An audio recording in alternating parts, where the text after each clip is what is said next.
जुले नमस्ते सभी को।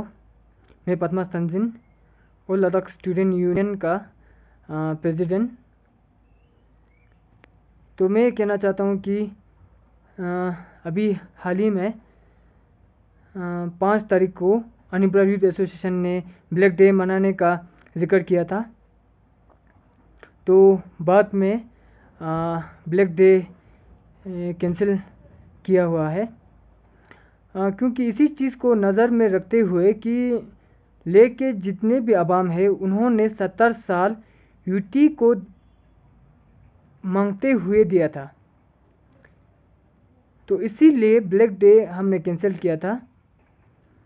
तो अभी आता है कि 5 तारीख को आज सेलिब्रेट कर रहे हैं यूटी एडमिनिस्ट्रेशन और हिल काउंसिल के द्वारा। तो हम जो यूथ हैं और जो स्टूडेंट यूनियन है उनके लिए ये सेलिब्रेट करने का दिन बिल्कुल ही नहीं है, क्योंकि जो प्रॉमिस यूथ और जो स्टूडेंट्स को किया था वो आज तक ऑन ग्राउंड बिल्कुल ही एक चीज़ भी नहीं हुआ है। पहले मैं बताना चाहता हूँ कि जो हमारे एडवाइज़र हैं पवन कोतवाल, तो वो बता रहे थे कि 1120 पोस्ट पे रिक्रूट हुआ है, बच्चे अभी काम कर रहे हैं। तो मुझे पता नहीं है कि 1120 पोस्ट उन्होंने कहाँ से निकाल के दिया और कौन उस पर अभी काम कर रहा है। तो मेरे ख्याल से तो ये बिल्कुल ही झूठ है। नहीं तो जितने भी लद्दाख के यूथ हैं और जो लद्दाख के अवाम है उनको पता होना चाहिए कि 1100 पोस्ट कहाँ दिया हुआ है। वो तो हमारे लीडर्स को भी पता नहीं होगा कि 1120 पोस्ट कहाँ पे डाला हुआ है। पहला रिक्रूटमेंट हुआ था हमारे लद्दाख पुलिस का, तो वहाँ पे करीब 580 भर्ती हुआ था। तो अभी उनका ट्रेनिंग चल रहा है, तो उनका अलग बोर्ड था, उनका अलग रिक्रूटमेंट बोर्ड था, इसीलिए वो कर पाए। अभी तक डिस्ट्रिक्ट कार्डर, gazetted post, non gazetted post, divisional कार्डर, नॉन डिविजनल कार्डर, ऐसा किसी रिक्रूटमेंट अभी तक किसी पोस्ट पे रिक्रूटमेंट नहीं हुआ है। तो ये सभी अवाम को पता होना चाहिए, लद्दाख के अवाम को पता होना चाहिए, लद्दाख की यूथ को पता होना चाहिए कि ये सेलिब्रेट करने का दिन नहीं है।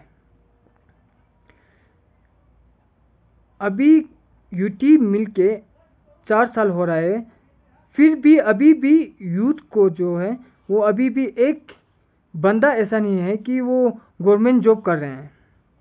तो ये बहुत बड़ी दुख की बात है हमारे यूथ के लिए और हम पूरे अवाम के लिए, क्योंकि अगर यूथ को जॉब नहीं मिलेगा तो वो कैसे लद्दाख के डेवलपमेंट के बारे में सोचेंगे। अगर वो गेजेटेड पोस्ट नहीं निकालते हैं तो कहाँ लद्दाख के बारे में सोचेंगे और कहाँ लद्दाख के डेवलपमेंट के लिए कुछ करेंगे। ये तो उनको सोचना पड़ेगा। जो हमारे एमपी हैं और जो हमारे काउंसिल के जो लोग हैं, जो हमारे रिप्रेजेंटेटिव है, जो हमारे यूटी एडमिनिस्ट्रेशन है, वो तो इसको बिल्कुल नकार रहे हैं। अभी 4 साल हो रहा है, फिर भी 797 पोस्ट का जो रिजल्ट आने वाला था वो अभी तक नहीं आया। तो वो बाकी पोस्ट के लिए तो कितना टाइम लगेगा, ये बात है ना। एक चीज़ है, हमारे एमपी जो हैं वो करीब 4-5 बार लेटर लिख चुका है हमारे एसएससी को। तो हमें तो ऐसा ही लग रहा है कि हमारे एमपी का बात नहीं सुन रहे, तो हमारे यूथ का कहाँ से बात सुनेंगे।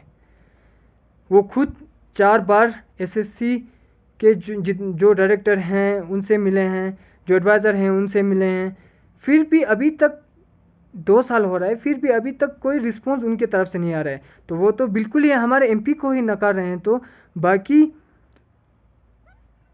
जो एसोसिएशन है, हम जैसे जो स्टूडेंट एसोसिएशन है, अलुआ है, अनएम्प्लॉयड यूथ एसोसिएशन है, उनके बात तो कहाँ सुनेंगे। तो इन चीज़ों को देख के बहुत दुख हो रहा है। तो यूटी मिलने के बाद तो बहुत दुख हो रहा है। और साथ ही में जो उम्मीद था कि जम्मू एंड कश्मीर गवर्नमेंट के साथ अलग करने के बाद हमें एक अलग स्टेटस मिलेगा, जो हम डेवलपमेंट चाहते हैं वही होगा, जो लद्दाख के बच्चों को जॉब देने का वादा किया था, 20,000 जॉब, 10,000 जॉब, 6,000 जॉब, वो सब ऑन ग्राउंड तो हो नहीं रहा है, तो इसीलिए 5 तारीख जो है वो हमारे लिए सेलिब्रेट करने का दिन नहीं है। हम यही कहना चाहते हैं। सभी को शुक्रिया।